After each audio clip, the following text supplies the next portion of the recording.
Kak. Iya. Iya. Ren. Assalamualaikum warahmatullahi wabarakatuh.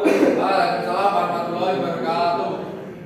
Saya dari kelompok 2 ingin mempresentasikan tentang perkembangan motorik halus dan kasar pada anak usia 7 sampai 12 tahun yang saya lakukan observasi di Dusun Budi, Desa Kayet, Pacitan, Jawa Timur.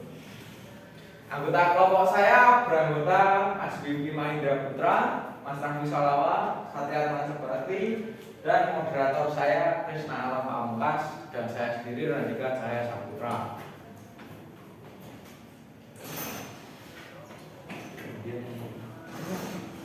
Yang pertama, poin presentasi pada kali ini yang pertama adalah pendahuluan, yang kedua ada tujuan, yang ketiga ada tempat dan waktu, yang keempat ada metode, yang kelima ada objek penelitian, dan yang keenam hasil, lalu yang ketujuh adalah kesimpulan. Yang pertama pendahuluan dibacakan oleh Mas Didi Mahindra Putra. Pendahuluan. Pertumbuhan dan perkembangan manusia merupakan hal yang berjalan terus-menerus, dimulai dari bayi baru lahir, masa anak-anak, masa dewasa, dan masa tua. Perkembangan manusia sejak lahir selalu mengalami perubahan-perubahan, baik pada fisik jasmania maupun mental. Perubahan tersebut dapat berupa perubahan negatif maupun positif. Perubahan-perubahan tersebut tidak lain merupakan hasil dari karya, cipta, dan karsa manusia yang selalu berkembang dan berjalan seiring dengan bergulirnya waktu. Manusia dalam proses perkembangannya mengalami perubahan kualitas maupun kuantitas maupun kualitas. Masa perkembangan manusia tersebut dimulai dari sejak ia di dalam kandungan sampai dengan tua nanti.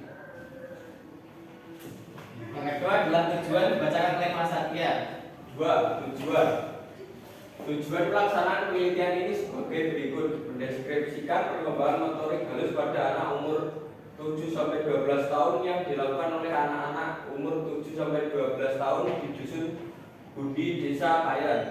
Mendeskripsikan perkembangan motorik kasar pada anak umur 7-12 tahun yang dilakukan oleh anak-anak umur 7-12 tahun di Dusun Budi, Desa Kayet. Selanjutnya adalah tempat dan waktu. 3. Tempat dan waktu. Studi kasus ini dilakukan di lingkungan Dusun Budi, Desa Kayet, Kecamatan Pacitan, Kabupaten Pacitan. Pertimbangan pemilihan lokasi ini adalah 1. Terjangkauan dan kemudahan penelitian menggali informasi. 2. Sudah terjalin komunikasi antara peneliti dengan calon narasumber. Waktu penelitian adalah Rabu, yaitu 26 Oktober 2022. 4. Metode. Metode penelitian ini adalah deskriptif kualitatif dengan menggunakan metode pengumpulan data berupa wawancara dan dokumentasi. Adapun jenis wawancara yang digunakan adalah wawancara semi struktur dengan tujuan untuk menemukan masalah secara terbuka sehingga pihak yang diwawancara atau narasumber dapat menyatakan ide yang dimilikinya sesuai. Selain itu, wawancara dilakukan dengan pendekatan sesuai petunjuk umum yang memungkinkan peneliti dalam menyusun instrumen wawancara. Adapun isi wawancara antara lain: perkembangan motorik halus pada anak usia 7-12 tahun di Desa Kayet, perkembangan motorik kasar pada anak usia 7-12 tahun di Desa Kayet. Selanjutnya adalah objek penelitian yang akan dibacakan oleh Mas Raffi. Objek yang dikaji dalam permasalahan ini meliputi 2 aspek, yaitu identifikasi permasalahan yang dikaji, yaitu perkembangan motorik pada anak umur 7-12 tahun di Desa Kayet. Pokok pembahasan yang dituju itu perkembangan motorik halus. Identifikasi permasalahan yang dikaji yaitu perkembangan motorik pada anak umur 7-12 tahun di Desa Kayet. Pokok pembahasan yang dituju yaitu perkembangan motorik kasar. Selanjutnya adalah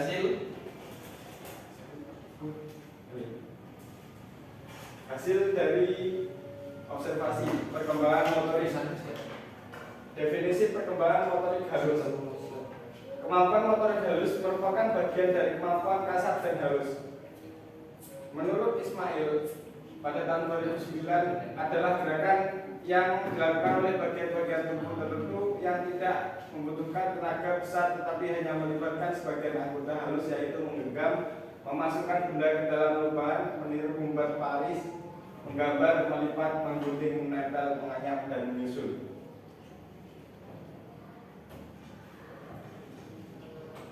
Perkembangan motorik. Definisi perkembangan motorik kasar. Motorik kasar adalah kemampuan gerak tubuh yang menggunakan otot-otot besar, sebagian besar atau seluruh anggota tubuh. Motorik kasar diperlukan agar anak dapat duduk, menendang, berlari, naik turun tangga, dan sebagainya. Perkembangan motorik kasar anak lebih dulu daripada motorik halus. Misalnya anak akan lebih dulu memegang benda-benda yang ukuran besar daripada ukuran yang kecil, karena anak belum mampu mengontrol gerakan jari-jari tangannya untuk kemampuan motorik halusnya, seperti merons, menggunting, dan lain-lain. Bambang Sujiono berpendapat bahwa gerakan motorik kasar adalah kemampuan yang membutuhkan koordinasi sebagian besar bagian tubuh anak. Gerakan motorik kasar melibatkan aktivitas otot-otot besar seperti tangan, otot kaki, dan seluruh tubuh pada anak. Selanjutnya adalah jenis-jenis motorik dan pengertiannya akan dibacakan oleh Mas Wibi. Jenis-jenis motorik dan pengertiannya. Jenis-jenis motorik dan pengertiannya. Perkembangan fisik sangat berkaitan erat dengan perkembangan motorik anak. Menurut Eda, motorik merupakan perkembangan pengendalian gerakan tubuh melalui kegiatan yang terkoordinir antara susunan saraf otak, dan spiral cord. Perkembangan motorik meliputi motorik kasar dan halus. Pengayaan motorik kasar adalah kemampuan anak prasekolah beraktivitas dengan menggunakan otot-otot besar. Kemampuan menggunakan otot-otot besar bagi anak prasekolah tergolong pada kemampuan gerak dasar. Kemampuan ini dilakukan untuk meningkatkan kualitas hidup anak prasekolah. Kemampuan gerak dasar dibagi menjadi 3 kategori, yaitu lokomotor, non-lokomotor, dan manipulatif.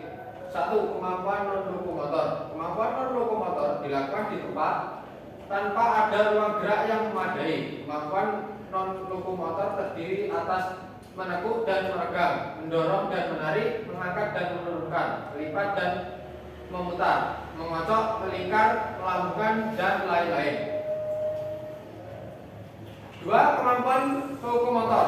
Kemampuan lokomotor digunakan untuk memindahkan tubuh dari satu tempat ke tempat lain, atau untuk mengangkat tubuh ke atas seperti lompat dan loncat. Kemampuan gerak lainnya adalah berjalan, berlari, skipping, melompat, meluncur, dan lari seperti kuda berlari atau berlari.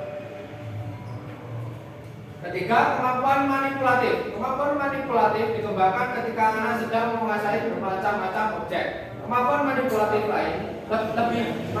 lebih banyak melibatkan tangan dan kaki, tapi bagian lain dari tubuh juga digunakan. Manipulatif objek jauh lebih unggul daripada koordinasi mata kaki dan mata tangan.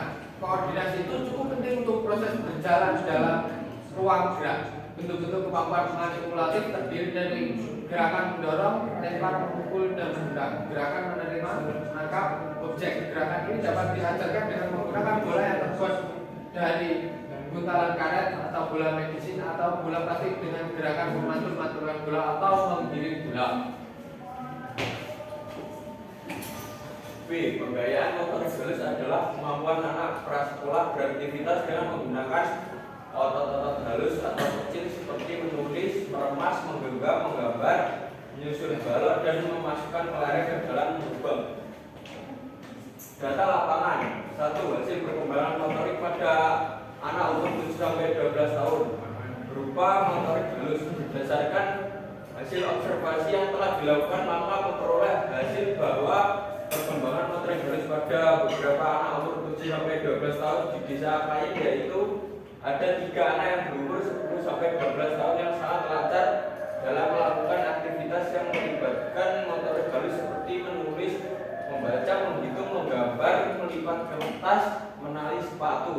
Sedangkan 2 anak lainnya yang berumur 8-9 tahun kurang menguasai dalam melakukan aktivitas yang melibatkan motorik halus tersebut. Aktivitas motorik halus ini mengharuskan anak tersebut untuk berpikir secara kritis dan mengontrol emosinya supaya dapat menyelesaikan tugas yang diberikan, sehingga anak dapat mengembangkan pola pikirnya. 2. Hasil perkembangan motorik pada anak umur 7-12 tahun berupa motorik kasar. Dari hasil observasi yang telah dilakukan dalam memperoleh hasil berupa motorik kasar, kelompok kami menghubungkan dengan olahraga permainan bola besar seperti sepak bola dan bola voli. Maka memperoleh hasil bahwa perkembangan motorik kasar pada beberapa anak 7-12 tahun di desa Kayen, yaitu dari 5 anak tersebut hampir semuanya menguasai dalam melakukan permainan bola besar seperti sepak bola dan bola voli. Aktivitas motorik kasar ini melibatkan aktivitas fisik dan jasmani yang diharapkan anak akan menguasai dan melakukan aktivitas motorik kasar. Dampak setelah dilakukan observasi perkembangan motorik halus dan motorik kasar. Adapun dampak dari melakukan observasi ini yaitu anak menjadi memahami tentang perkembangannya berupa motorik halus dan motorik kasar. Akan tetapi tidak semua anak dapat melakukan dengan baik dikarenakan kurangnya pengalaman yang didapat dari anak tersebut. Analisis akan dibacakan oleh Mas Raffi.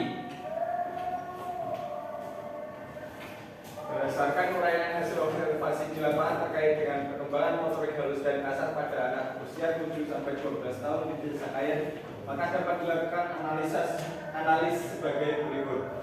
Umur dan pengalaman dapat mempengaruhi aktivitas perkembangan motorik halus dan motorik kasar. Beberapa anak dapat menguasai aktivitas motorik halus dan motorik kasar dengan lancar. Dan ada beberapa anak yang kurang dalam menguasai aktivitas motorik halus dan motorik kasar. Penyebab anak kurang menguasai aktivitas motorik halus dan motorik kasar disebabkan oleh faktor umur dan kurangnya pengalaman.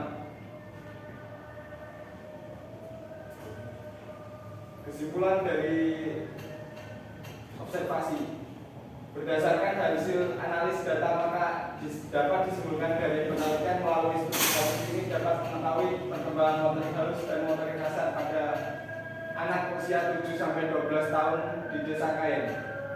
Dalam observasi tersebut dapat diketahui bahwa walaupun umur mendekati tetapi kemampuan perkembangan motorik tidak sama.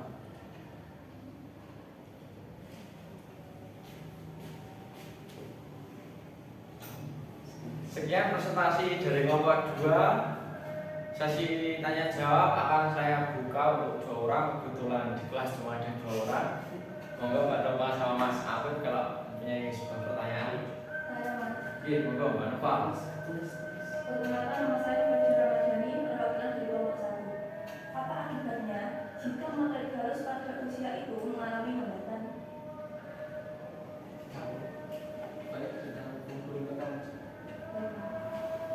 Saya tampung dulu untuk pertanyaan Mbak Nova, kemudian pertanyaan Mas Afif, monggo. Perkenalkan, nama saya Muhammad Afif Zainuddin, perwakilan dari kelompok 4. Tadi dijelaskan di desa Kayen pada anak umur 7-12 tahun ada anak yang mempunyai perkembangan motorik yang baik dan yang kurang baik. Nah, itu faktor penyebab kurangnya perkembangan motorik itu apa aja dan hal apa saja yang bisa dilakukan untuk apa supaya perkembangan motorik anak usia 7-12 tahun itu berjalan dengan baik sesuai standarnya perkembangan motorik pada anak usia tersebut.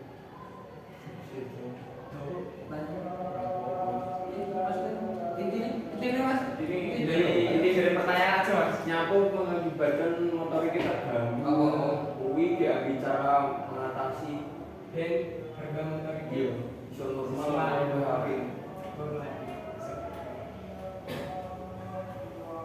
Cara mikirin faktor.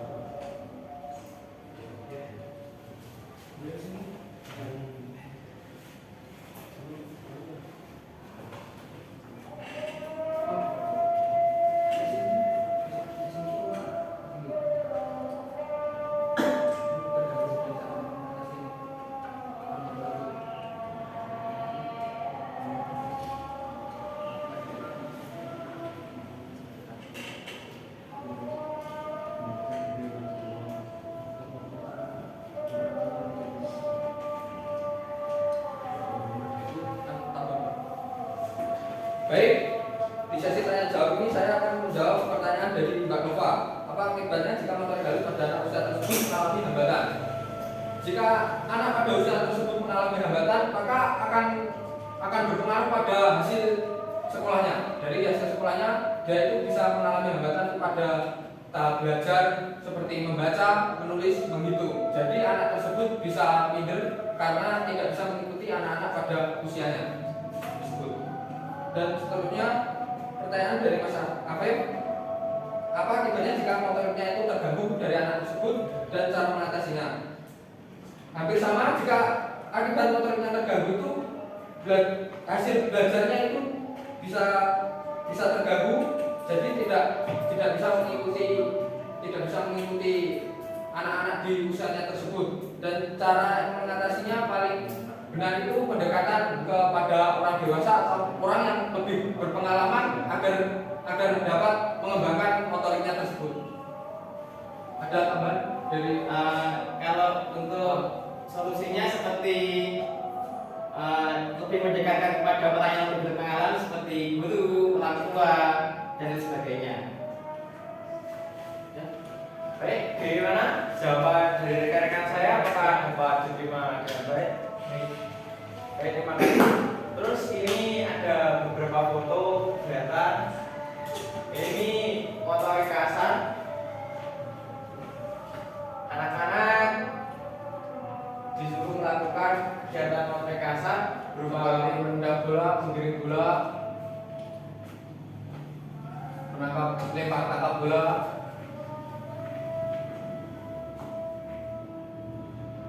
Jadi anak-anak di usia tersebut hampir rata-rata sudah bisa menguasai motorik kasar.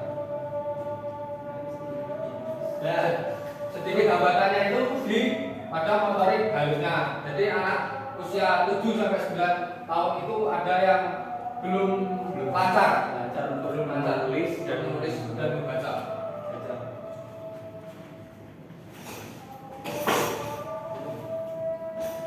Sekian presentasi dari kelompok 2.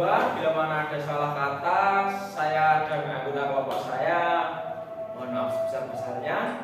Sekian, wassalamualaikum warahmatullahi wabarakatuh. Waalaikumsalam.